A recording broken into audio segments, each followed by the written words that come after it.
So this Colorado retail delivery fee thing, it's tempting for me to really sound off about it. It's something that's completely out of the ordinary for online retailers. Just it kind of is a real headache. We've been working through this with some of our merchants, and I wanted to provide this as far as visual information, as far as how this works, and even some of the reasoning behind it. To be very clear, up until literally 5 minutes ago, I was like, this is ridiculous. If I could even use these terms. I mean, this is stupid. Like, why don't you just bump your sales tax percentage up by 5 points? Not 5 points, 5% by 5%. So if it's roughly 10%, we're adding a small amount onto that. And ultimately, we'll probably end up making more than 27-cent flat fee per order. Well, here's why that is a problem. Because we're talking about e-commerce. We're not talking about brick and mortar. E-commerce has this fee, but brick and mortar does not. So Colorado would literally have to start separating out e-commerce taxation versus not. They have literally opened up a new website for these type of registration accounts, which is basically saying if you are an online retailer, you have to register here. That's the reasoning behind it. Is it a massive headache? Is it a pain? 100%.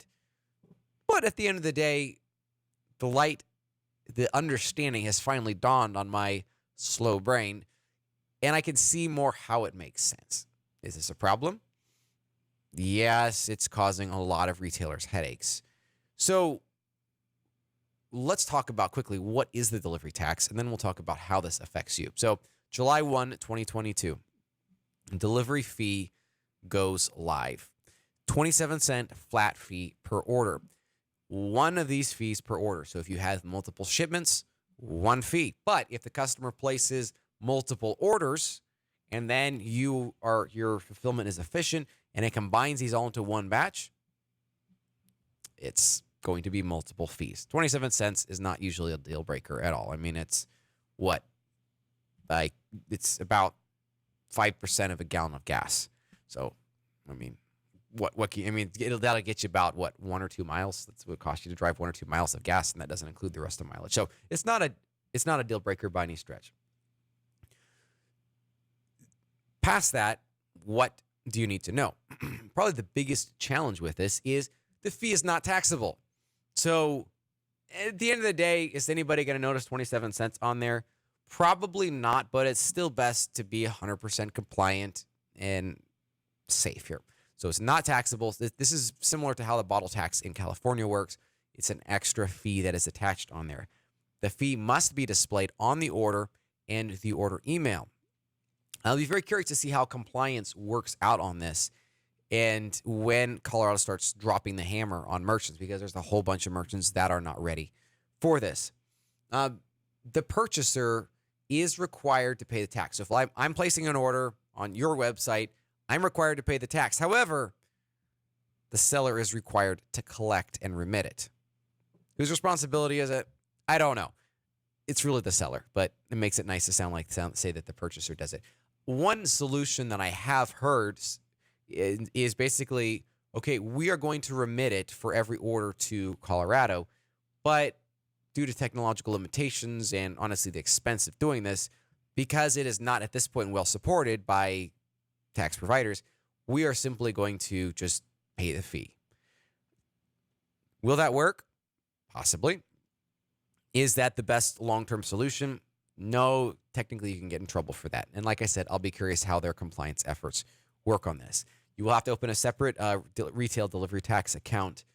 And obviously, this fee is charged regardless of whether shipping is charged or not. So free shipping still pays the delivery fee, retail delivery fee. Paid shipping still pays this retail delivery fee. So here is, though, how it affects your website.